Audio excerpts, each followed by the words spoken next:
I took an interview on Thursday, of which I found out this weekend that this interview was basically a scam. Um, they had me on that interview for like 3 hours long, just so I can realize that like. So this weekend I started doing some research on it, and then I found out that it was a scam. The thing that kills me about this is not even the fact that like y'all are out here scamming. Actually, that is what kills me about it. Is that during this vulnerable time in people's lives where you quite literally don't know if you're going to get a response back because you could put out so much patience and quite literally get nothing back.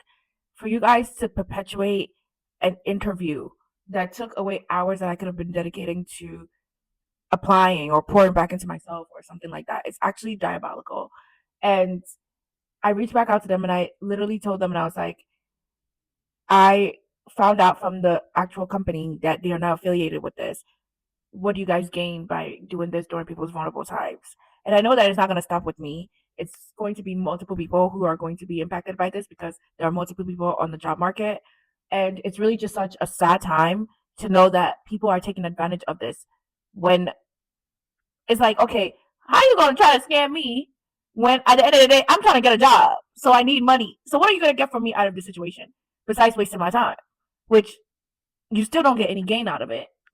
So what are you really gonna get? And you should know that if you're hiring someone, especially for the level of role I'm going for, I'm not too much of an idiot. So I'm gonna find out what y'all are doing, and I'm gonna let you know. Granted, initially when they had reached out to me, the process seemed very very sketchy. I checked the domain and it seemed accurate. I went on LinkedIn to like look for the people that work at the job. The person that reached out to me, it showed on LinkedIn that they actually did work there.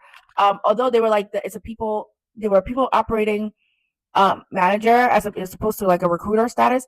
The reason why I didn't say anything is because sometimes positions reflect differently. So let's say I'm a product manager, I could be considered a platform lead at a different company. You know what I mean? But it's the same thing.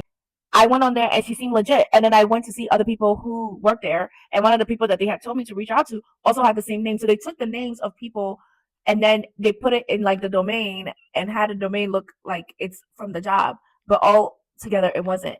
And I'm like, if there's a hell, y'all are gonna be the first people heading there after Epstein and Trump. It's gonna be y'all because to prey on people during these vulnerable times is actually diabolical AF.